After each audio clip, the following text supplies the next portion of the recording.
Finally, we've got some fights back on this weekend. First card of 2026, we've got Pimblett versus Gaethje for the interim lightweight title. Some other good fights on the card as well, so I'm going to break down the card and show you what bets I'm putting on at the end. Might do things a little bit differently this time. Maybe we'll try going from the top of the card to the bottom of the card, because there's a few of them early fights where I've probably not got much insight on them anyway, so there'll be less talking. So first fight we'll get on with is Justin Gaethje versus Paddy Pimblett. So in my head I'm thinking this should be relatively straightforward for Pimblett if he can get the grappling going. But the more I think about this fight and how it's gonna go, the more I end up like thinking Gaethje might pull off an upset here. I am going to stick with my guns and say Paddy Pimblett should win by submission, because Gaethje, when he has gone to the ground, he's not looked that strong really though. Got triangled by Khabib, who wasn't really known for his finishes later on in his career by submission, and he made that look really easy to be fair as well. And then got choked out by Charles Oliveira as well. Obviously, elite of the elite when it comes to grappling in MMA, but still, he made it look pretty easy. But I do think Paddy's going to have problems on the feet with Gaethje. I can see him getting clipped. Like, I wouldn't be surprised at all if Gaethje cracks Pimblett and then finishes him, to be fair. Because he is quite open, Pimblett, on the feet. But he's got like kind of that awkward style and it works, I guess. It's a bit unorthodox, unpredictable. But it's going to be a close fight. Closer fight than what I think Paddy thinks he's going to be on the feet. Like, if he tries to stand with him, I can see him like getting hit. He has took a lot of damage over his career though, Justin Gaethje, so he can't really be relying on his durability all that much. But he's always in it, and he's always in a dogfight. He's used to it. He's been there. He's a bit of a favourite, Pimblett, so I think I will back him and I will put him on, because I do see him getting it done. But I don't think it's going to be as easy as some people think. That's all I'll say on that one. Yeah. So our next fight, we've got Sean O'Malley versus Song Yadong. It's interesting how it's going to play out, this one, because I feel like O'Malley's on a bit of he's on a little bit of the tail end of his career, you could say. Even though he's only 31, you can see like he's already half out mentally, and maybe it's just in a bit of a rut and he'll get through this. But I think it's going to be a challenging fight for him against Song Yadong. I do think he should win. He's the more skilled striker of the two. But when you're already half out, like, if the fight gets tough, where's his head at? Is he going to be looking for a way out? And in the past, Sean O'Malley, he has come across that way, like little injuries, and he's found a way out here and there. And it's just like, yeah, how much does he actually want it anymore? Song Yadong seems pretty hungry, to be fair. Lost a few more fights on Yadong, but he's still been fighting the high level competition of the weight class as well, just like Sean O'Malley has. I think O'Malley should be able to get it done on the feet, but I wouldn't be surprised if Song Yadong starts putting on him and then O'Malley kind of like finds a way out. You know what I mean? If he like takes a foul, or even if he gets like a slight injury, he might just use that as a way to cope with the loss, like he's done in the past. I will probably back Sean O'Malley, but like again, I wouldn't be surprised if Song Yadong won that fight either. Next fight, we've got Waldo Cortes-Acosta versus Derrick Lewis. Waldo Cortes-Acosta, he's looked good, hasn't he, in his last two fights? Got that win over Andrey, which was a bit weird, and then got a finish over Shamil Gaziev in a late notice fight. Decision loss to Pavlovich before that, and then that's it, and then more wins. He's coming up against Derrick Lewis. Derrick Lewis is coming off a good win against Taljan Teixeira in his last fight, who was an up-and-coming prospect. People thought he might have lost her, and he managed to get the finish like he does, Derrick Lewis. And that's what I'd say in this one. Like, Waldo should get it done, but Derrick Lewis just might do what he does and like causes the upset, gets that one punch and starts fucking humping the mat or whatever he does when he's dragging himself along the mat. So yeah, I probably will back Acosta, but I wouldn't be surprised if Derrick Lewis cracked him. It's been a similar story in them first three fights, hasn't it? Next fight Natalia Silva versus Rose Namajunas. Silva's looked good in the last 5. She's getting better with time. Had a few losses early on in her career, but seems to have pulled it together now. Big favourite here against Rose Namajunas, so even though I think Natalia Silva should probably win, we're not going to be looking at it at those odds. And I wouldn't be surprised again if Rose Namajunas won. She's been in there with the top girls in the division, been around for a long time. The only problem with Rose is you never know which Rose is going to show up. She might just show up and not be asked, and like she did against that Carla Esparza, that will forever taint her for me. Like in betting terms, like you never know, do you? How she's going to feel that day. It's like that for everyone, but that Carla Esparza fight was bad, wasn't it? It kind of like tainted her a little bit. Anyway, yeah, I think Natalia Silva should probably pick her way to getting a win, but I wouldn't be surprised if Rose Namajunas like cracks her and subs her or something either. Anyway, next fight of the card for me, and this is one what I'll be looking forward to the most, is Arnold Allen versus Gene Silva. Gene Silva, highly regarded, coming off a loss against Diego Lopez in his last fight, where he probably lost the first round, was doing good and looking close to a finish in the second, and then managed to be on the receiving end of that spinning back elbow and got knocked out there, didn't he? But that's against Diego Lopez. Diego Lopez is dangerous everywhere. The fight goes on the ground and on the feet because he's got that power. Arnold Allen, underrated, especially in this fight. I've seen a lot of people just dismissing him and picking Gene Silva, but I think he could have the potential to cause an upset here. My only thing is, he's been out of the cage nearly 2 years now. So it's a long time to have off, and Gene Silva's been active, and he's really calm, Gene Silva. That's his best attribute, I would say. He doesn't get flustered, he'll fight his fight, and even if the fight's not going his way, he's good at shifting the momentum and bringing it back to him. But he's susceptible as well, that aggression will get you caught, and Arnold Allen is good technical striker, and he has got the grappling there. I believe if he wants to fall back on it, he might start wrestling and be able to start holding Gene Silva down at times in the fight, but I don't see that being the majority of the fight, and I feel like Gene Silva might be able to land a better shots and cause more damage, so probably like maybe slightly lean to Gene Silva, but at the odds I wouldn't be against picking Arnold Allen for a bit of an underdog pick. I'll be leaving this one off my bet anyway and just enjoying it as a fan. I won't be betting on that fight. Next fight, you got Umar Nurmagomedov versus Deiveson Figueiredo. I don't see this going any other way than an Umar win, but at 1-16, we're not going to touch it. I can't see Deiveson Figueiredo winning this fight in any way, shape or form, unless he catches like a one punch, like puncher's chance. But yeah, don't have to spend too long on this one. I think Umar should be able to get Deiveson Figueiredo down, control him, might even hurt him on the feet, and then potentially get to his back and choke him out. So next fight, Ateba Gautier versus Andrey Pulyaev. I've gone against Ateba Gautier in his last couple, thinking, maybe when he steps up the competition, he's going to struggle, but nah, he's the real deal, isn't he? He looks that way anyway. Like that one loss on his record must have just been a blip, because he's looking calm and collected, looking really experienced, and I think he should smoke Pulyaev here, but 1-10 again, we're not going to put it on at them odds. It's just not worth it for a couple of extra quid. We'll just leave the fight off and watch it, and watch him destroy Pulyaev, because that's the only way I see that one going. Next fight, Nikita Krylov versus Modestas Bukauskas. This is like a more interesting fight than the last few.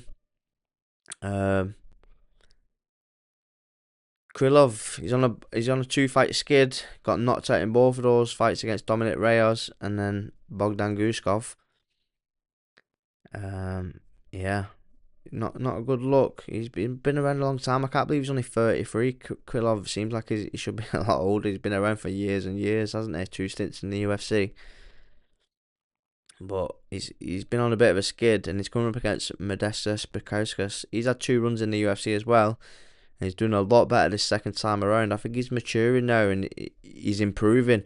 And I don't really see the improvements in Krylov, but Modestas, every time he's out there, he looks like he's getting better each time and more comfortable in there. And yeah, as his chin gone there, Krylov, because it's going to be tested here against Modestas. He's not the biggest puncher, Bukauskas, but he does look like he hits with a lot, but he just doesn't have a lot of knockout wins, I guess, on the feet. I think he'd probably got a few, but you know what I mean, against the highest level guys. But I can really see him hurting Krylov here. I think his last fight against Craig, he dropped him, didn't he? Even though he finished him from top position. I'm sure it was a body kick or something like that. But yeah, I fancy Bukauskas here against Krylov. I think Bukauskas is getting better each time out, and Krylov seems to be getting worse. So we'll favour Modestas in this fight. Next fight, we've got Alex Perez versus Charles Johnson. Interesting fight again.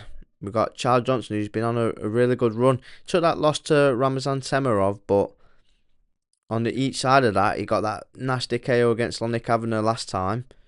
And then a win over Sumadurji. KO'd Joshua Van, who's now champion. Yeah, we're not counting that for much. And then a win over Jake Hadley as well. Before he's been on a wild run, Charles Johnson, looking really good on the striking front. And he's coming up against Alex Perez, who he's only won one in his last 5, but really high level competition, like top 5 guys really, other than his win over Mateus Nicolau. You got Asu Almabayev, who maybe just outside the top 5, but all the others, Tatsu Taira, Mohamed Mukayev, who's, even though he's not in the UFC, would be top 5, and then you got Pantoja as well. So even though he's only had one in his last 5, he's been fighting top of the food chain. But when was his last win? He's only got one win, and that was like 2 years ago. Since 2022, you know what I mean? And Charles Johnson's he's got the momentum behind him, hasn't he? He's got the confidence. And that counts for something, I think. Charles Johnson, if he can carry that confidence into this fight, defend the takedowns that Alex Perez is going to throw at him, and then maybe even like catch him with potentially like a ninja choke or a guillotine, or just finish him on the feet. I think I'll back Charles Johnson in this fight. Next fight, Michael Johnson versus Alexander Hernandez. Both on good runs, bit of a resurgence for both of them in the career. Coming off a KO win over Chase Hooper, and then the last fight against Diego Ferreira, Alexander Fernandez. And then Michael Johnson's coming off a good win over Daniel Selhuber, and then Ottoman Azaitar before that. Like I said, both having a bit of a resurgence. Definitely more entertaining Michael Johnson. Alexander Hernandez, even though he's got those 2 KO wins, it's about a lot of skirting around and a lot of like just moving and not doing much, but then finding it. So if it's working for him, I guess, then you can't knock him. And I guess Michael Johnson is the kind of fighter who will get impatient at that and try to come in and then maybe potentially leave himself open. So Alexander Hernandez's game plan in his last couple of fights might work here again against Michael Johnson. Even though I do think it'll be a close fight and it could go Michael Johnson's way if it goes to the points. If he gets that far to decision, I do think Hernandez might be able to catch him and drop him here in this fight. So I'll probably back Alexander Hernandez in this fight. Now, last 3 fights. Josh Hokit versus Denzel Freeman. Don't really know much about him, but Josh Hokit, he has looked good, trying like his little gimmicky pro wrestling thing, isn't he, after the fights. I think both these guys have got amateur wrestling pedigree. I think Josh Hokit, he's training at Jackson Wink, isn't he? Probably training with the likes of Gable Stevenson, and then like others who are training there as well. Denzel Freeman, he's looked good on the feet, few head kick knockout wins. It'll be a close fight, this one. It'll be interesting to see how it goes. I've not really got a pick on it, to be honest. I think Josh Hokit is the heavy favourite, but I'll probably just leave this one off because I'm unsure. Next fight, Ricky Turcios versus Cameron Smotherman. Turcios, he's alright. He was alright on the Ultimate Fighter. I think that was the last season I watched bits of, to be fair. Coming off 2 losses though, against good guys. That Bernardo Sapai from Sweden, he's looking pretty good. And then Raul Rosas Jr. But then a split decision win over Kevin Natividad. And then, yeah, lost to Arman Zahabi as well, who's good. So, 3 losses, but against really tough guys, and only 2 split decision wins. So, if their split decisions went the other way, if it was close enough, then he could be on a 5-fight losing streak, you know what I mean? Cameron Smotherman, he's on a 2-fight losing streak, but again against good level guys. Ricky Simon, who's been looking pretty good recently. I know he lost his last fight, didn't he? But before that, he was looking pretty good. And then Sergey Siddy, who's a good prospect as well. And the better win for me over Ricky Turcios wins, which was against Jake Hadley, who's been he lost his last fight himself now in the PFL, but still a good fighter. I do think Cameron Smotherman, he's the better striker in this. Although Ricky Turcios, he can scrap, especially if it gets like messy. I think Cameron Smotherman might do the better work on the feet and land the cleaner shots, and then probably get like a decision win here against Ricky Turcios. And then the last fight, Ty Miller versus Adam Fugit. Ty Miller is a massive favourite, making his UFC debut. So I won't be looking to put him on at those odds, even though I do expect him to probably win this fight against Adam Fugit. But yeah, so that's all my predictions out the way. Let's see what the odds are saying, and we'll have a look at what bets we're putting on. So yeah, Ty Miller will leave it off at them odds. Ricky Turcios versus Cameron Smotherman. I think Cameron Smotherman gets the winner, so we'll put that one on. Josh Hokit versus Denzel Freeman. Close fight that, probably a bit closer than the odds suggest, so I'll leave that off. Michael Johnson versus Hernandez. I'm going to go with Hernandez, even though I think it'll be close. Alex Perez versus Charles Johnson. Another one where I feel like it could get close, because Charles Johnson, he's a bit of a slow starter and then seems to turn it on in round 2. Like his last fight against Lonnie Kavanagh. He was probably losing that fight until he got the finish, but I feel like that's his style. He finds his range and starts letting go. And then, yeah, I can see him winning here against Alex Perez. So we'll go with Charles Johnson. Next fight, Nikita Krylov versus Bukauskas. We're going to go Bukauskas on that one. Gautier, I think he wins, but odds are too wide. Same with Umar. Arnold Allen versus Gene Silva. We'll watch that one. That's going to be a good fight to watch. I think Gene Silva maybe gets but I could see Arnold Allen causing an upset there, but I'm not confident in that enough to risk my acca on it. Next fight, we're going to go Acosta, but won't be surprised if Lewis caught him and knocked him out. He has got that one punch power on it, but Pavlovich couldn't put Acosta away, and he's a bit rangier than Eric Lewis, so I think he's durable enough, Acosta, from what I've seen to withstand it. Natalia Silva versus Rose, we're not putting it on. And then Sean O'Malley versus Song Yadong.